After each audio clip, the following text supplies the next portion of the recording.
was the last time you felt like giving up on something? You feel like no one appreciates what you do in the workplace and your salary doesn't reflect your effort, and you feel like giving up. Your marriage is a bit of a struggle, you just don't see eye to eye and you feel like giving up. You're halfway through a DIY project and it's much harder than you realised, and so you feel like giving up. Feeling like giving up is something we have all faced, and probably something we face regularly. What about in church? Someone makes a comment that was a little insensitive in your life group and you feel like giving up with the life group. You've been serving in a midweek group, but your life has become a little bit more complicated, and so you feel like giving up with serving. You're disappointed that a recent sermon series has been a touch dry, just doesn't seem to connect with you, and you start to think about giving up on your membership. You end up in a slump, having quit church, you've stopped reading the Bible, you haven't prayed in years, and now you're feeling like giving up on your faith, giving up on Jesus. Now maybe part of that sounds a little bit too familiar. Well, today we're talking about how we rebuild with persistence. If we are to rebuild the church in a post-pandemic world, we need persistence to make it happen. We can't give up on the task. We need to stick at it for the long haul. Now, just to recap where we've been over the last few weeks. Week 1, we saw that we are to rebuild with prayer as we saw Nehemiah praying about the wrecked city of Jerusalem and asking God for the opportunity to go and sort it out. We need to be seeking God and relying on him, as he is the one ultimately behind the building project of his church, and so we need to pray. Week 2, Nehemiah finally had the opportunity to ask the king if he could go and rebuild, and he went and checked out the broken walls, planned out how he was going to do the rebuilding, and so we saw that we rebuild with planning. We think carefully rather than just doing anything. We do what we need to do and we do what's best. Week 3 was a list of names of everyone involved as the actual work got underway, and we saw very simply that this is something we all need to be committed to and participating with. As we rebuild with participation, there's something for everyone to do. This week, we're essentially covering chapters 4, 5 and 6, and we see the problems that the rebuilding project faced and how they overcame so that they could persist with rebuilding. First up, let me give you 4 reasons for giving up, and these are just the 4 reasons that come from these chapters. If we were just thinking outside of the box, we could come up with so many more reasons for wanting to give up. So, 4 reasons from these chapters why you might feel like giving up. First up, opposition. We may have spotted the 3 villains already in Nehemiah. I've ignored them up until now, but we've got Sanballat, Tobiah and Geshem. They're not Israelites. They hate Nehemiah. They hate the Israelites. They hate this rebuilding that they're doing. Although they often try and come across as being civil and reasonable people, they're ultimately trying to thwart this rebuilding project, and they try all kinds of different ways to stop it going on. We will face opposition when we're trying to do what God has called us to do. If from no other source, it will come from the devil himself, and we should never underestimate his potential to attack. But it can come from people who aren't Christians. It can come from people who claim to be Christians but aren't really. But it can even come from people who are Christians, perhaps sometimes not realizing that they're actually opposing God's work. The 3 villains here, they sometimes use the people who are among God's people throughout the book of Nehemiah, for example. Quite simply, when you face opposition, you feel like giving up. Second reason for giving up is tiredness. Have a look at chapter 4 and verse 10. Meanwhile, the people in Judah said, "The strength of the labourers is giving out, and there is so much rubble that we cannot rebuild the wall." Now, particularly when you're doing manual work, you feel like you're at the end of yourself after doing a lot of it, and you feel like you just can't do any more. I was at that point recently. I've been laying a patio, and the slabs are 600 by 900, huge slabs. And after a morning and afternoon of doing it, I was exhausted, and I could just do no more. I was done. But tiredness is not just a physical thing. We can end up emotionally tired, mentally tired, even spiritually tired. And when we are tired, especially if we don't balance ourselves with regular rest, we end up at the point of exhaustion and can be in danger of giving up altogether. Third one is circumstances.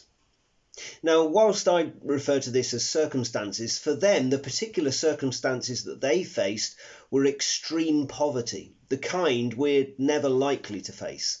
This is all in chapter 5, and there you see that their poverty is so extreme that they have not only mortgaged their properties, they have even sold their children into slavery, and they've done that just to get some food. They were being charged interest by their fellow Jews, which was against God's law, and they've been historically overtaxed by previous governors. Remember as well that the people who were working on the rebuilding project, they've left their usual employment behind to do this project. They weren't being paid to do it, and all of that is adding up. Now, whilst we're not in the same position, the circumstances of our lives, the need to have a job, to earn money, to care for the needy, and so we could go on, those circumstances and others that we face, they can easily pile up to the point where we feel like giving up on serving the church. Fourth reason for wanting to give up: distractions. In chapter 6, our three villains, they try the tactic of getting Nehemiah away from the project. They ask him to go and meet them at Ono, which was a day's travel away, so 3 days potentially off-site. Now, they were actually trying to harm him, not just distract him, but even if he had gone with a heavy security presence, he didn't need this kind of distraction in the middle of such a significant project. Have a look at his response in chapter 6 and verse 3. So I sent messengers to them with this reply: I am carrying on a great project and cannot go down. Why should the work stop while I leave it and go down to you? Now, we live in an age where there are plenty of potential distractions, plenty of things that are non-essential in life. Perhaps the biggest one is your smartphone. Another one might be your TV. And I'm saying this as someone who will quite happily spend time on apps, box sets, games, browsing rubbish on the internet. It's not wrong as such, but it can easily feel like we have less time than we do when we spend a lot of time on these distractions. Now, just imagine if every one of us in church spent 1 hour less every week on our phones or our TVs, and 1 hour more on work for the church. Imagine the difference that would make. If there are 100 of us in church, that is 100 more hours of input every single week. That would make a huge difference. Now, distractions are a passive means of making us give up, but they still can cause us to give up. Now, all four of those things, they are legitimate things. It's not wrong to feel tired any more than it's wrong to be busy or have a demanding job and have non-essential things in your life. They're just things that can make it challenging to get the work of church rebuilt done.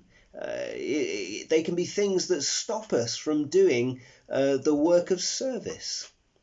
So let's now turn to some solutions to these things that make us want to give up, and the others that we haven't got time to mention. Let me give you then 3 practices for not giving up. First of all, be encouraging. And this is, of course, something that we can do for others rather than merely for ourselves. We can encourage ourselves, but encouragement is so often from other people, isn't it? Encouragement can be simple, human-centered uplifts, can't it? The poster of a cute cat dangling from a washing line with the slogan underneath, "Hang in there," or the phrase that is often bandied around, "You got this." Maybe they have their place. But Nehemiah's encouragement is very different. After hearing of the opposition and the tiredness of his workers, he says this in chapter 4 and verse 14. Don't be afraid of them. Remember the Lord who is great and awesome, and fight for your families, your sons and your daughters, your wives and your homes. How brilliant is that? To a group of scared and tired workers, he says, God is great and awesome. God is bigger and better than any threat to us, and bigger and better than any project that we're undertaking. Encouragement will help us not to give up. When you feel at the end of yourself, how a comment from someone else of encouragement will lift you. At the start of the pandemic, learning to shift to preaching to a camera, one thing that I really appreciated was how encouraging you as a church were to me. It helped me in ways that you cannot know. And we can make sure that we're being encouraging more and more to each other, can't we? How we need to encourage each other, especially by pointing to our awesome God who is at work using our feeble efforts to establish his magnificent kingdom that cannot fail. Well, the second practice for not giving up is to be proactive. There were danger signs amongst God's people that they would give up. As we've mentioned, there was the danger of being intimidated by the opposition or giving up with exhaustion. Nehemiah doesn't just encourage them with his words, though he does that. He also takes practical steps to remove the threats. So in chapter 4 verse 13, he gives them weapons, gets them to work by their families. They're more likely to defend if their families are behind them.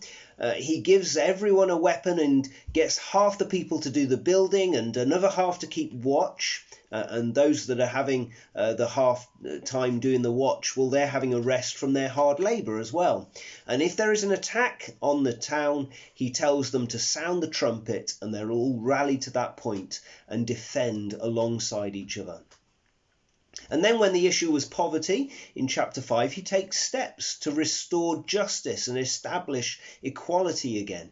He stops the moneylenders from charging interest that they shouldn't have been doing, and he forces them to give back their property. And what's more, he invites so many people to eat at his table every day so that they will be well fed. Look, whatever is going to stop us from doing the work, whatever is going to cause us to give up, we need to be proactive and put in steps to make sure that we don't give up. If it's tiredness, well, we need to take care not to stretch ourselves, to rest. If it's our circumstances, we can ask if there's anything we can do to alleviate the busyness in our lives. Whatever it might be to cause us to give up, don't wait for the problem to disappear. It probably will just increase. Instead, take action, sort it out, speak to someone to get some help. Be proactive about it. Well, the third practice for not giving up is to be discerning. Discernment is where we exercise wisdom. And for Nehemiah in chapter 6, it was being wise in figuring out what these opponents were really up to. And then in the time when he didn't go into the temple, where it would have been wrong for him to have gone into a holy part that it was not his place to go into, it could also have been a ploy to kidnap him. He was discerning in the way that he teased that out, and he was also discerning in the way that he exercised justice in relation to the poverty. Now, when we think about morality, it's often a choice between right and wrong, but wisdom is needed where the choice is between what is okay, what is good, and what is best. That's when we need discernment. Discernment for us is needed in figuring out what do we really need to be doing. If we're able to exercise discernment, we'll better be able to devote the time and energy necessary for rebuilding the church in a post-pandemic world. Finally and briefly, let me give you 2 tools for keeping going. The tool of prayer we've mentioned already as it arises throughout Nehemiah. But here again we see Nehemiah praying. When the threat came in chapter 4 verse 9, Nehemiah and all the people together they prayed about it and then acted. We pray about matters so that we can then act upon them. Yes, we're prone to getting that the wrong way round. We're prone to acting, and then when we're really desperate, we remember that we should have prayed. No, the order is pray and then act. When the threat came in chapter 6 and verse 9, Nehemiah prayed for God's strength, as he no doubt was all too aware of his own weakness. Prayer seeks God's strengthening as we rely upon him for all we need. And then there is the tool of community. Again, it's something we've mentioned before. Nehemiah wasn't doing this on his own. Each person involved in this project, they weren't on their own. As they relied upon God, so they also relied upon each other for help, support, for wisdom and strength. I've said it many times, but it needs repeating, because our society tells us to be independent individuals, but the Christian life cannot be lived alone. And particularly for our purposes today, the tendency to give up will be so much more acute if we're not in church community. And I don't just mean being part of a Sunday worship gathering, having your name on a members list. I mean real community, where we're invested in each other, where we see each other on days that don't begin Sunday, throughout the week, where we know what's going on with each other, where we can share our burdens with each other, where there's a real sense of affinity and love, where we're generous and care for each other. Now, obviously, in one message, we can't say everything. We can't talk about the times when it is right for us to give up on something. We don't have to stay in a role forever in our lives. There's always exceptions, aren't there? But our general stance should be, where there's work to be done for God's kingdom, let's do it and let's stick at it. But why? Why should we keep going? Why should we persist in rebuilding? Well, it's because we have one we follow who didn't give up on us. Even though in our sin we deserved being cut off from him, Jesus never gave up on us, but he drew us into his love to experience his mercy. Even when we fail as Christians, he never gives up on us. Jesus keeps us and grows us even through our failings to shape us into his likeness. He is rebuilding with us with persistence. And so we follow him. As he builds his church, we rebuild with him with persistence. Let's sing once more before I pray to close.